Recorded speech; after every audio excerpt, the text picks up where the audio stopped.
Salut les amis, bienvenue sur la chaîne Germano, j'espère que vous allez bien avec cette chaleur torride. Aujourd'hui on va parler un peu à la fois cinéma et à la fois youtubeur. On va faire un prisme entre l'un et l'autre, enfin bref vous allez voir, ça va être sympathique. Je voulais vous parler aujourd'hui d'un film que j'ai vu ou revu plus précisément étant fan de cinéma il n'y a pas très longtemps avec Jean-Paul Belmondo qui s'appelle Le Magnifique. Film d'ailleurs assez original puisque en fait on suit un peu le parcours d'une personne qui rêve à travers le roman qu'il écrit et on le voit interpréter donc dans le film à travers les scènes qui sont réalisées.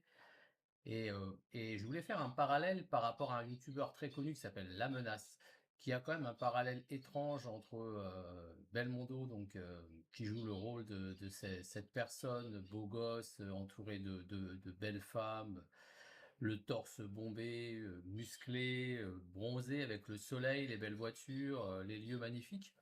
Et ce que je trouve intéressant dans La Menace, c'est déjà, je trouve que ces vidéos sont vraiment très narratives, très très bien montées. Il y a vraiment un dynamisme, il y a une musique, il y a vraiment une vraie ambiance et c'est une personne qui est très charismatique.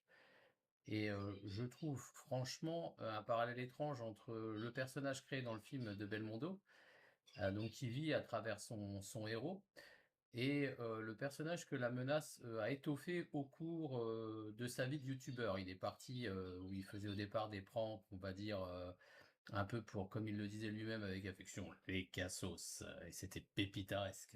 Voilà, une triste imitation, bref, désolé.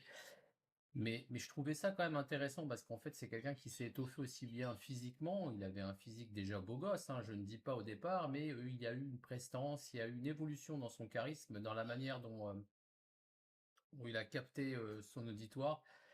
Et l'évolution s'est faite vraiment à la fois physiquement et à la fois dans le contenu.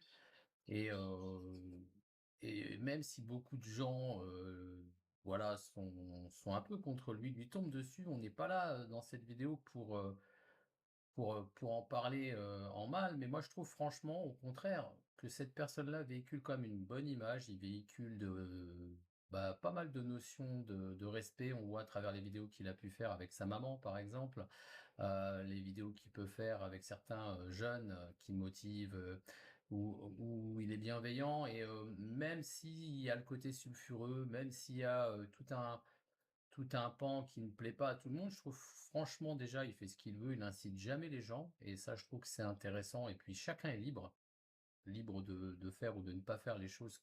Voilà, on est tous responsables. Par exemple, si demain il nous parle de casino en ligne, bah libre à vous, hein, il vient pas chez vous pour vous installer l'application sur votre téléphone. Donc faites ce que vous voulez, partant de là, on est libre, le libre arbitre. Et ce que je trouve qui est intéressant, donc oui, dans le personnage de La Menace, c'est que c'est vraiment quelqu'un qui devrait, pour moi, à mon sens, faire du cinéma. On est vraiment sur un vrai personnage, il s'est créé vraiment un personnage.